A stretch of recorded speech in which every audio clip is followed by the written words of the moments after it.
Ooh, that like sunset's coming in the window. It's giving me that glow. Well, it's giving half my head that glow. Hello, it is currently the evening time.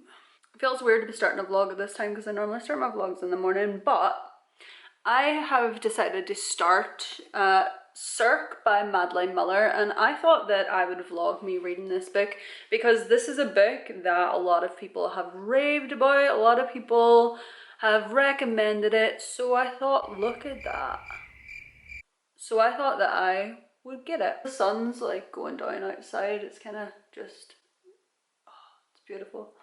I'm such a nerd, like that's the type of thing that I just love. So this book has been out quite a while. It was released in 2018, but I'm the type of person that unless I'm obsessed with an author and it's a sequel or something like that, I'm not the type of person that buys a release as soon as it comes out.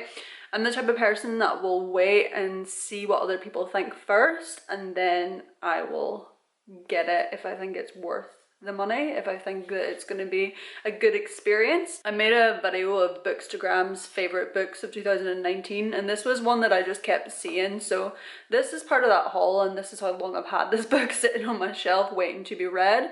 But we all know how it is. We get a TBR, we end up getting distracted by this and that, and our TBR keeps building. We decide to read other books before we read the books that we've had forever, and do you know what? It happens. But the point is, I'm gonna read it now, and that's all that really matters.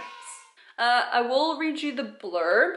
You love this angle. Don't even lie to me and tell me that this angle isn't life. In the house of Helios, god of the sun and mightiest of the Titans, a daughter is born.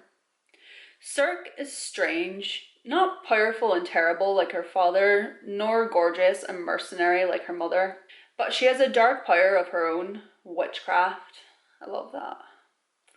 When Circe's gift threatens the gods, she is banished to the island of Aya, where she hones her occult craft, casting spells, gathering strange herbs, and taming wild beasts.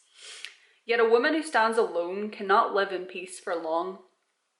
And among her island's guests is an unexpected visitor, the mortal Odysseus, for whom Circe will risk everything. Circe's tale is a vivid epic of family rivalry, love and loss, the inextinguishable song of a woman burning hot and bright in the darkness of a man's world. Ooh. Yeah, I've heard good things about this book. Like, I've heard a couple of people being like, it's not worth the hype, but I feel like most people that have read this have really liked it. So I'm excited to read it. My eye makeup is totally matchy-matchy with this cover. Totally not intentional, by the way. So I am going to read this book and I'm going to vlog it, and I hope that you enjoy it.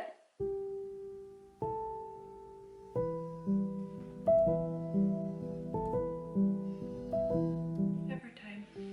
Nobody ever rings me except for when I'm reading, I swear.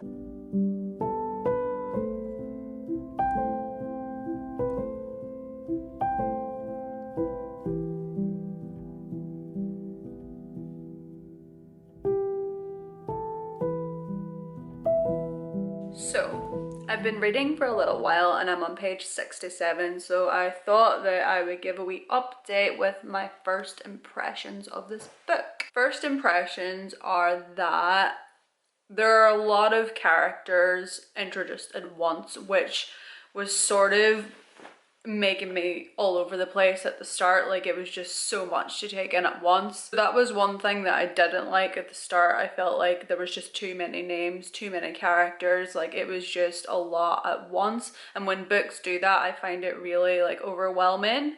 However, as I went through the chapters, you know, I'm starting to kind of get a clue of exactly who everybody is, but I'm still finding myself, even now at page 67, like reading a name and being like, who's that again?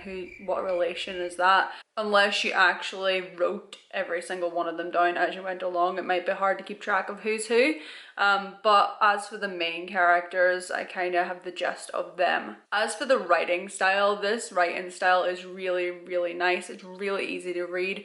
Like, I'm having absolutely no issues reading it at all, and I really like the way that it's written. So I've realized that this book is based on Greek mythology. All the characters, Circe's father is Helios, the god of the sun, and it talks about all these characters within Greek mythology, and it's really, really interesting. All the deities and the nymphs and the gods, and it describes what they look like in like great detail. There's references to like Medusa and different kinds of powers of the earth, stuff like that. I'm not somebody who thought that I would be really interested in something to do with Greek mythology, but honestly I'm really enjoying that aspect of it. I think it's really, really interesting, and the way it's described is quite cool actually. I'm really enjoying it. So yeah, I will give updates throughout this, but I won't give any spoilers because we don't like a spoiler. But yeah, I'm just gonna get changed. I've got a couple of things to do and then I'm going to get back to reading, so I will get back to you guys with the next update.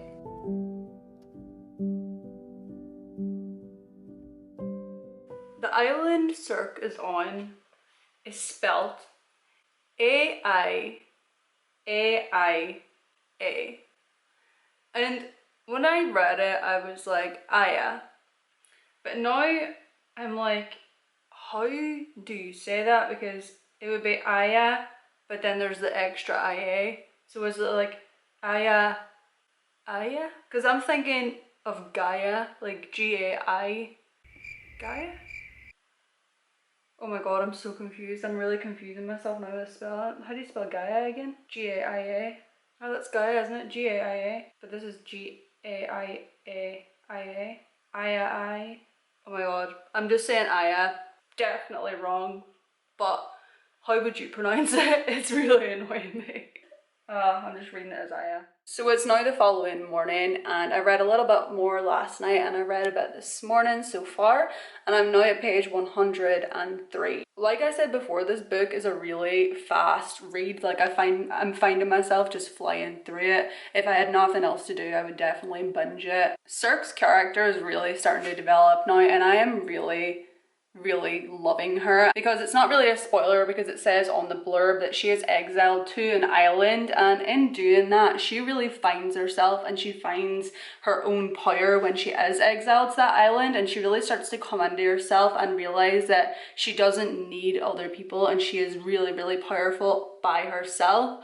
And when I say she doesn't need other people, I don't mean that in a hateful way, like she hates people. I mean it in the way that we sometimes depend too much on other people for our own happiness, for reassurance, and realizing that you have all the power in yourself to make yourself happy and be independent is quite an amazing thing. And Circe definitely goes through this, and I'm really enjoying her take on it so far and seeing her come into herself and become a really powerful woman. I'm really enjoying the description of Circe's witchcraft as well. I think that it's really accurate to what witchcraft was back in the day. Obviously this is fantasy, and you know, back in the day witches weren't able to perform like proper magic, like turn somebody into a frog per se, but the magic that they did was very herb based, and Circe's magic is finding the magic in herbs and flowers and stuff like that. So I find that really, really cool. It reminds me of the kind of white witch description, only with added fantasy, of course. But so far I am enjoying it. You'll remember at the start I talked about not really registering who the characters were. It was too much at once,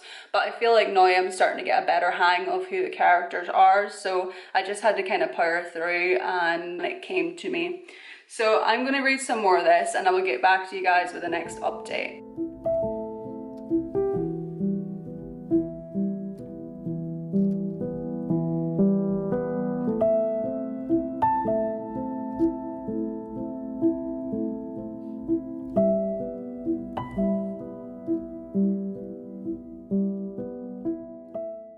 So I've taken a wee bit of a break because I'm doing some YouTube work, and I was looking at my analytics and it says that in the last 4 weeks on my channel, 100% of my viewers have been female.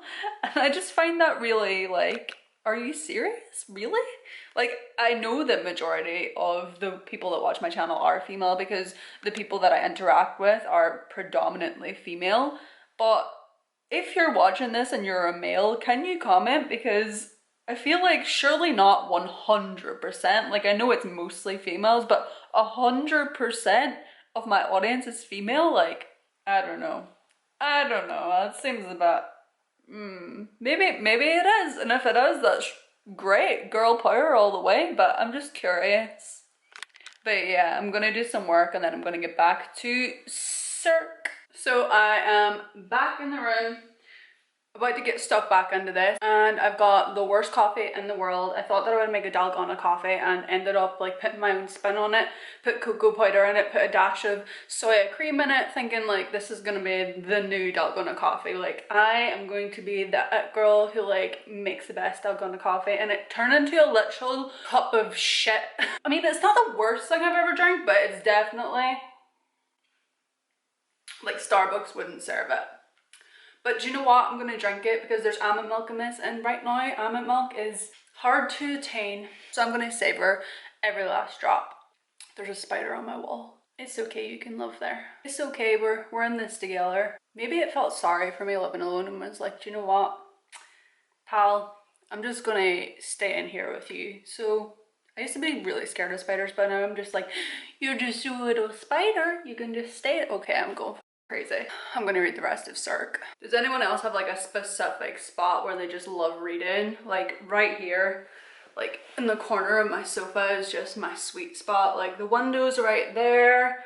It's really comfortable, and yeah, just like this is my go-to spot, here or bed. Like that's it. But I can read absolutely anywhere, but this is my spot of choice for today.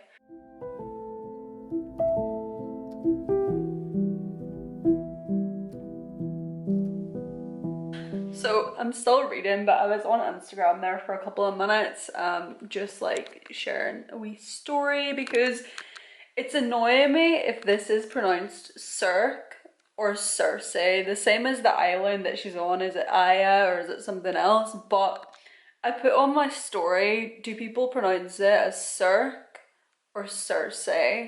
And it's like 50-50. Some people think it's Cirque and some people think it's Circe.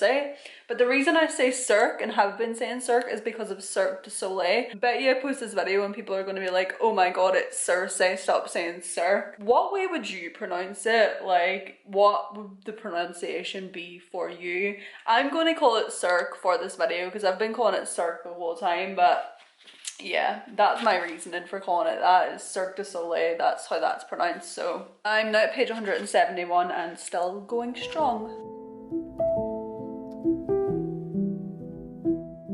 So update on the whole pronunciation situation. Someone that I have on Instagram is actually well versed in Greek mythology, and it turns out that it's pronounced Kirke. Kirke? What? Like, what? I don't like that. I don't like that pronunciation. I'm just gonna keep saying Cirque. I don't care if it's meant to be Kirke, but I've read it as Cirque so far, so that's annoying. Kirke? I feel like a lot of people are going to be annoyed about that too, because so many people message me on Instagram because I did a poll being like, is it Circe or is it Cirque? And a lot of people were like, it's Circe, like in Game of Thrones. But I was like, are you sure? And now knowing that it's neither of them, a lot of people are going to be like, what? What? So yeah, Kirke. Cleared it up and don't know how to feel about that. Actually, I do. I don't like it. I don't like it. Page 187.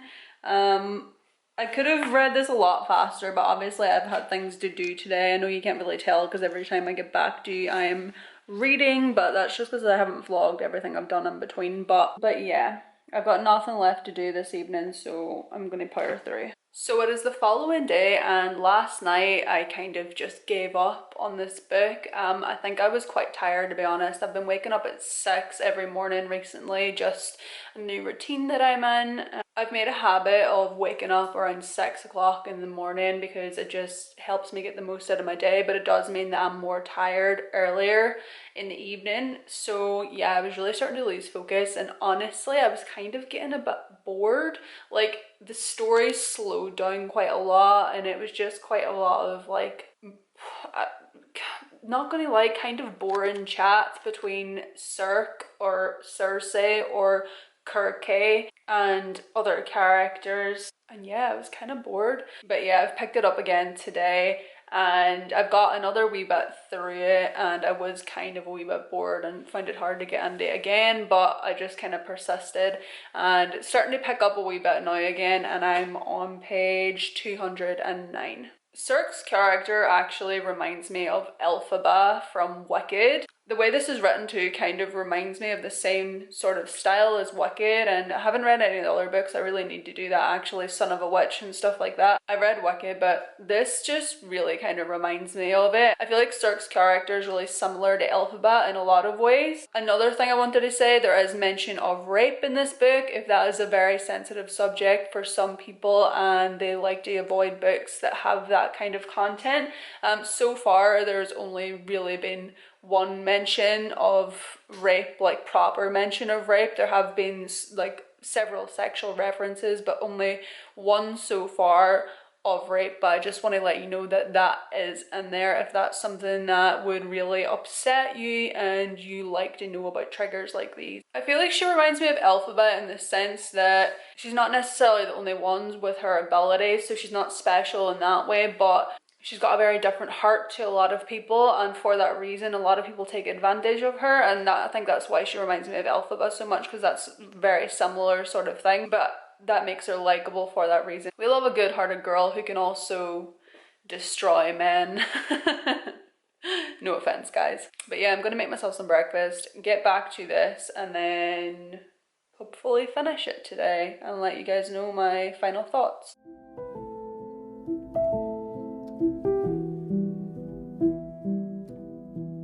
If you have this book, go get it and go to page 212 and you'll know why I'm like feeling emotional right now. Cirque or Circe or whatever her name is, she's pretty freaking amazing. Oh, she is a resilient woman, I'll tell you that. Wow. Oh, it's really starting to like get good now and emotional. Like, I feel like Cirque up to this point has had a very masculine energy in terms of she's just a boss ass bitch basically, but I feel like now she's starting to embrace her feminine side, and I want to talk about it so bad, but I'm not gonna spoil it for anybody that wants to read this. But like, if you've read this, you'll know what I mean about like in the last like third of the book, maybe further than that. I'm at page 228 now. You'll know what I'm talking about her like embracing her feminine side, and it's really beautiful. I'm loving it now, and I feel like I'm really like attached to her character, and it's amazing seeing how she's kind of grown through this book. She's just like the perfect heroine. I just love her. So it's actually 2 days later because I got really bored of Cirque or Circe again, and I had loads of things to do, so I ended up not reading it. But I picked it up today again and I just finished it, and honestly it was just okay. Like, there was definitely parts that I thought, oh, that's really nice, but that's really it. I just thought, oh, that's really nice. Like, it didn't wow me. I don't know why everybody was like, this is like the best book ever. It's the international #1 bestseller, and like, obviously a lot of people really enjoyed it, but for some reason it just didn't do it for me. I thought the writing was really nice, but the storyline just didn't really have a point, really. Like, maybe metaphorically in terms of letting go and realizing the value of the little things in life, stuff like that, but it wasn't really like, it was quite subtle, and it wasn't like, I found myself getting near the end and I was like, is there really a point? Like, is this going to get exciting? It just seemed, I don't know. I feel really mean whenever I say bad things about a book. I know that somebody's put a lot of hard work into this. I know that Madeline Miller has put a lot of hard work into this, and her writing is fantastic, but the story just didn't do it for me. I'm sorry. I mean, it wasn't all bad. Obviously, there was parts that I really enjoyed, like as you'll have seen throughout the vlog, but overall, like, I would say, like 2 or 3 out of 5. It's not a book that I would be screaming about and being like, oh my god, you have to read this. It's a book that I'm like, you might like it, but... Well guys, you've seen me read this book. Don't know how to pronounce it. Circe, whatevs. You've seen me read it. That was my opinion. I hope that you enjoyed this video. If you enjoy reading vlogs, I'm going to put some here as well so you can watch some more of those, because I have done quite a few so far, so definitely check those out if you enjoy these types of vlogs. And until next time guys, goodbye.